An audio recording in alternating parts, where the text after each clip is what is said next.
estamos de volta conversando com Norton Figueiredo Lima sobre acidentes do trabalho.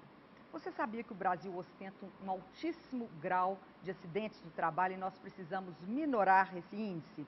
O Norton Figueiredo estava nos explicando que a responsabilidade para evitar o acidente do trabalho é da empresa e também do empregado, não é isso, Norton? Sim. É uma corresponsabilidade em que todos têm que assumir a sua responsabilidade. Norton, como nós falamos no bloco anterior, a Constituição Federal traz os pressupostos em que, em caso de acidente do trabalho, o empregador tem o dever de indenizar. Eu queria que você falasse um pouco desses três pressupostos, que são o dano, o nexo causal e o dolo ou a culpa, para as pessoas compreenderem melhor isso. Bom, eu não sou um especialista do direito, mas o dolo é a intenção de causar alguma coisa. A culpa, embora você não tenha tido a intenção de causar o acidente, você contribuiu de alguma forma, direta ou indiretamente, para ele. E o nexo causal é exatamente a ocorrência do fato estabelecendo o nexo de culpa ou de dolo. Entendi. Nexo de causalidade, Causalidade. entre o fato e o comportamento. comportamento. Pois é. O Norton estava nos explicando aqui que já é uma realidade hoje, quando há o acidente do trabalho, a Previdência tem que pagar o benefício, seja o auxílio acidente ou a pensão à família em caso de morte, não é isso, Norton? Sim. Mas que também está havendo hoje uma ação da própria Previdência, quando há culpa do empregador, de requerer ao empregador este valor que ela está pagando a título de benefício para a família ou para o empregado acidentado, não é isso, Norton? Sim. Pois é.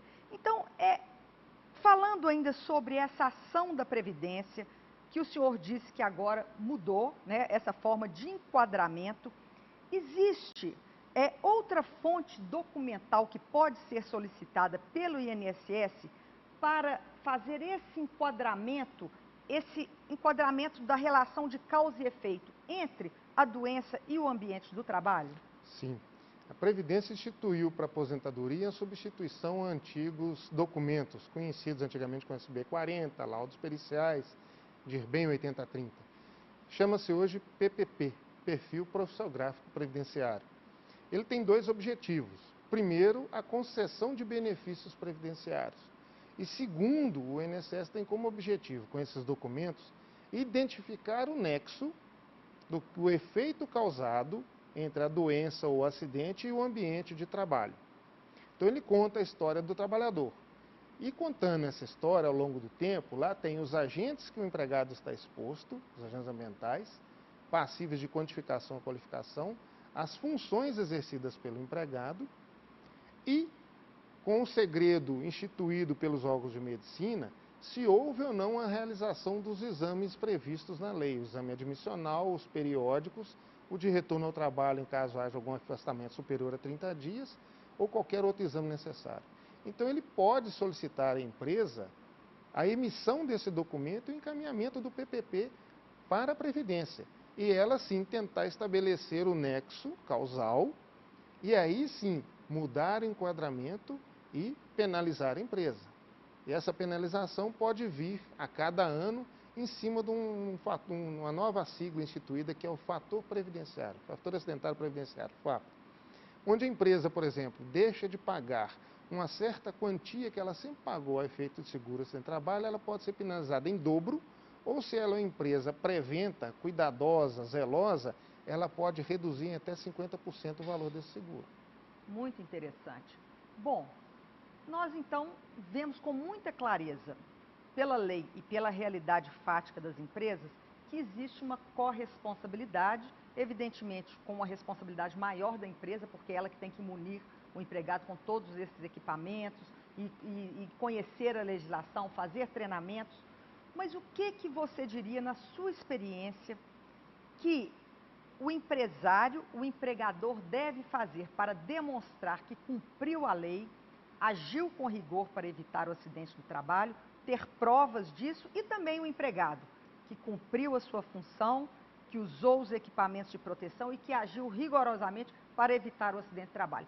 Quais são as garantias que tanto um quanto o outro tem para cumprir, para provar que cumpriu o seu dever? Da parte da empresa, ela deve cumprir a legislação implementando, né, elaborando e implementando todos os programas preventivos exigidos pela Portaria 3.214 do Ministério do Trabalho, né, que regulamenta a CLT. Fazendo isso, contando com a boa assessoria, a empresa se robustece em prova documental. E quando ela institui os programas prevêem planos de ação, cronogramas de execução dessas atividades que devem ser acompanhados pela empresa. Ela normalmente acompanha isso e se documenta. Então, tendo uma boa assessoria dos profissionais da área de engenharia de segurança e medicina do trabalho, a empresa vai se documentar muito bem. O que é essa documentação? Bom, alguns programas a gente pode citar. O PPRA, que é um programa instituído em substituição à antiga norma número 9, que falava sobre avaliação de riscos ambientais. Esse programa é feito para todas as funções dentro da empresa e todos os empregados, devidamente documentado. Né? Ele não tem cunho de apuração de insalubridade ou periculosidade, ele tem um cunho prevencionista, por isso que ele chama Programa de Prevenção de Riscos Ambientais. Quando eu elaboro esse programa, eu vou trabalhar na prevenção. Existem alguns parâmetros que a empresa vai adotar, por exemplo, para ruído. Se o limite de tolerância para insalubridade é 85 decibéis, a partir de 80 decibéis, ou seja, 50% da dose, aí a matemática não é bem exata, porque ela passa a ser não é aritmética, passa a ser logarítmica. Então, a partir de 80 decibéis, o trabalhador é obrigado já a usar proteção auditiva. Além de que o PCMSO, que trabalha lado a lado com o PPRA, que é o Programa de Controle Médico de Saúde Ocupacional, vai prever os exames audiométricos para todo empregado que está exposto a partir desse nível para cima. E aí sim, ele faz a audiometria anualmente e nas etapas de acordo com o programa prevê. Ou seja, é preciso demonstrar que forneceu o EPI documentalmente, é preciso demonstrar que esse EPI, de fato, é eficaz, né? E comprovar que o empregado recebeu, não é isso? Exatamente. Comprovar que treinou bem o empregado, que ele foi orientado como utilizar corretamente, que ele é fiscalizado e foi fiscalizado no ambiente de trabalho. É importante ao fornecer o EPI ter o registro dessa entrega e também assegurar que o empregado, além de trocar quando o equipamento estiver inadequado ou insuficiente para uso, que ele também cuide de zelar pelo equipamento, que aquilo também é um bem da empresa que foi entregue para ele. Então ele tem que manter limpo, adequado e asseado o equipamento dele. Pois é. Agora, vendo o outro lado, o empregado, então, sabe que ele também é responsável, né, pela segurança do trabalho, sabe que se eventualmente ele sofrer um acidente, a sua família não terá direito à indenização, terá direito apenas ao benefício previdenciário, e ele quer também ter uma prova de que ele foi um empregado zeloso e cumpriu com o seu dever. Como que ele deve fazer? Cumprir a todas as determinações que a empresa lhe deu condição de conhecer. Cumprir com todas as obrigações a partir do treinamento recebido, utilizando corretamente seus EPIs, respeitando as proibições ou restrições de trabalho, não fazendo nada que não lhe foi determinado e, principalmente, se ele seguir os procedimentos, as normas de trabalho dele, aquilo que ele aprendeu e sempre fez, possivelmente, com 100% de certeza, ele não vai se acidentar. Então, essa é a maior prova que ele tem, porque ele vai conviver durante sua vida laboral dentro da empresa com todos os seus colegas de trabalho, com todas as pessoas que estão ali ao seu lado, que sempre deram toda a condição possível de trabalho, e ele vai poder sair ao final de sua etapa de trabalho, ou seja, na sua aposentadoria, ou quando se desligar por outro motivo da empresa, com a sua integridade física, mental e a sua saúde plenamente em dia. Então, essa é a maior prova que ele tem para fazer. Certo. E qual que é a postura, pela sua experiência, que o senhor sugere ao empregado que acha que, por exemplo, não está havendo um treinamento suficiente ou adequado, ou que está incomodado com o EPI, que ele está entendendo que não está tendo resultado? Como é que deve ser esse diálogo? Ele deve procurar a sua chefia imediata, relatar o fato a ele, para que a empresa possa, inclusive, buscar os meios necessários para orientar e mostrar para ele se realmente aquilo está correto ou se realmente necessita uma adequação. Todas as empresas, normalmente, dão atenção a isso, porque ela investe em prevenção. E investir em prevenção custa dinheiro, né? E quem gasta quer ter um retorno. Então, se o equipamento está inadequado, ela vai buscar no mercado um outro equipamento com melhores condições de proteção que aquele. Se o empregado procurar sua chefia e relatar o fato, não tem chefe nenhum que vai dizer o contrário. Ele vai dar atenção devida. Pois é. Agora vamos explicar às pessoas o que é o EPI e a importância dele. Bom, o EPI é um equipamento de proteção individual. A importância dele, muita gente acha que se eu usar o EPI eu evito o acidente. Em suma, sim, se não tiver lesão, eu evitei o acidente. Mas o equipamento de proteção individual, ele é usado para proteger a pessoa contra os riscos existentes no ambiente de trabalho e que as medidas de proteção coletiva, ainda, mesmo que tecnologicamente as melhores existentes no mercado, não são suficientes para proteger o trabalhador. Então, ele utiliza o equipamento para complementar essa proteção. E o objetivo do equipamento, se a pessoa for atingida por algum mecanismo, algum equipamento, algum agente ambiental, ele vai estar protegido contra o dano. Ou ele reduz o dano, ou ele evita o dano. Um exemplo típico, a gente está andando e cai um pedaço de uma parede, um tijolo.